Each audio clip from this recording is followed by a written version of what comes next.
Hey, you on this self-improvement journey. You watch Hamza, you watch Iman Ghazi, you watch Firstman, you watch all these people. Yet, you still fail. You ever wonder why that is? The reason is they want you to fail and be miserable and addicted. Not these guys. They are genuinely trying to help a different they, a powerful force at play. In this video, I'm going to show you who they are, why they are doing this to you, and how you can beat them and achieve your goals. We're at war.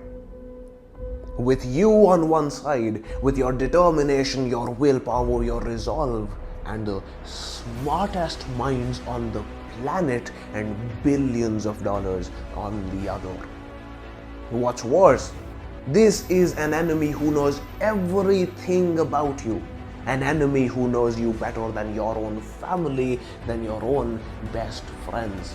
It's an enemy that can predict things about you at a level and with accuracy that has never been seen before.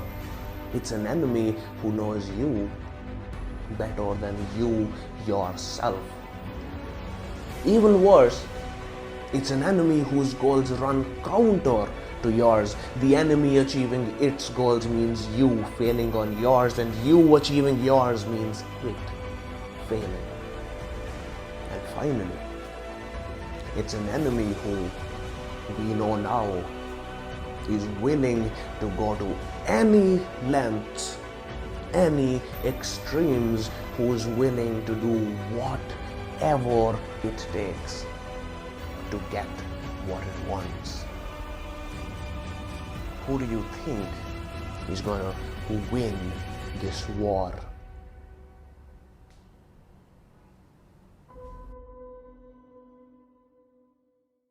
Over the past 5 years, I battled everything from a porn addiction and a binge eating disorder to alcoholism and drug addiction.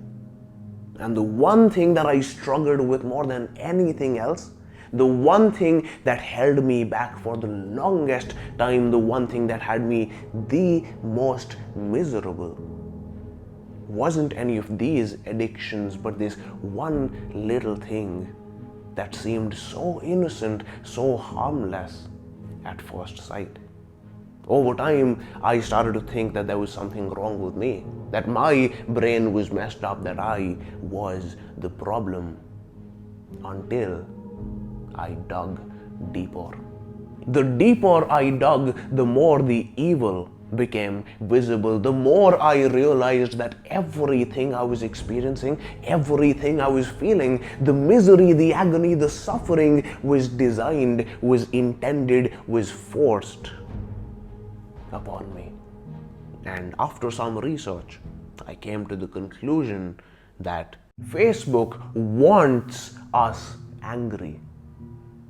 I want you to take a second to grasp that. Facebook wants us angry and frustrated and miserable. Frances Haugen, a top-level product manager at Facebook, resigned from the company in 2021 and leaked thousands of internal documents that for the first time gave us a behind-the-scenes look at parts of the algorithm.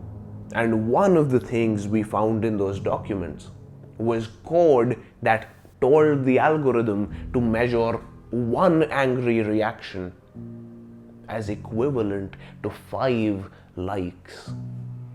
So a post that will make you angry is 5 times more likely to be shown to you than one that would make you happy, or even one that you would just like.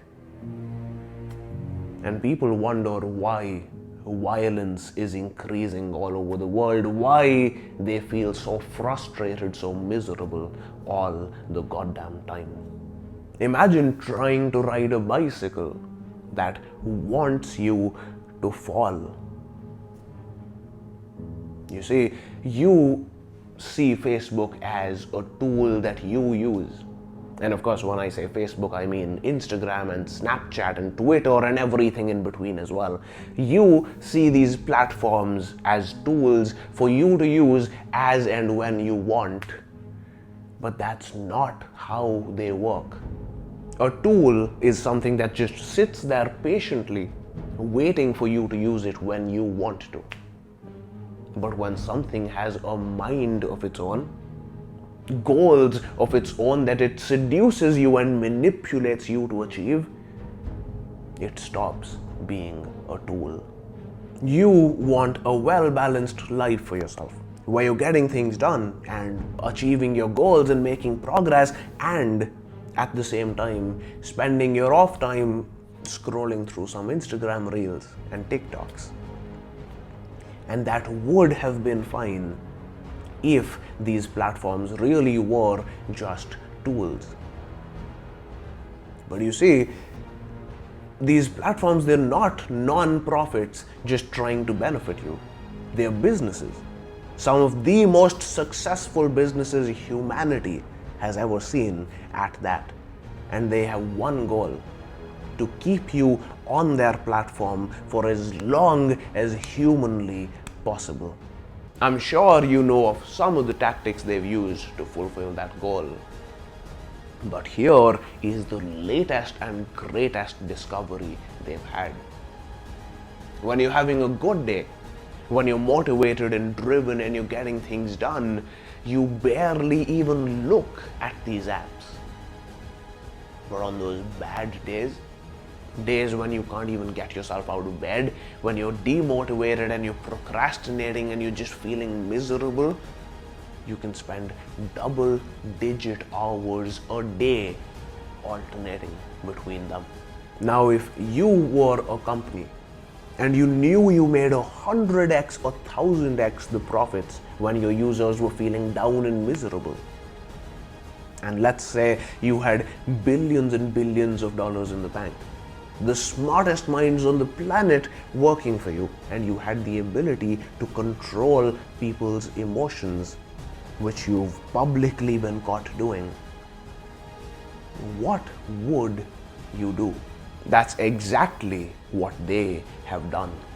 This is the end of morality, of basic human decency. This is the point where a handful of corporations took over control of the minds of 2 billion people, and they exercised that power. They purposefully show you posts and photos and videos that they know will make you miserable, because again, the more miserable you are, the more time you spend on their platform, the more money they make. It's like the only hospital in town poisoning the entire village because they know you will come back to them. Where else will you go? In response to all of that, the only option left becomes abstinence. You cannot control your usage of these platforms because they're designed to overpower your determination and willpower. Let me give you a little behind the scenes here. I'd started working on this video with the intention of promoting healthy use, balanced use. But seeing everything that I have, from my experience, my research, as well as having spoken to and helped over 100 people turn their lives around, all I'll say is there's a place for courage and bravery. But fighting a fight that you know you cannot win, that is just plain stupid. We'll talk about building a healthy relationship with video games and movies and TV shows and everything in between. All of that is to come in following videos. But for social media, my genuine advice is simply abstinence. Make your dreams a reality, one day at a time.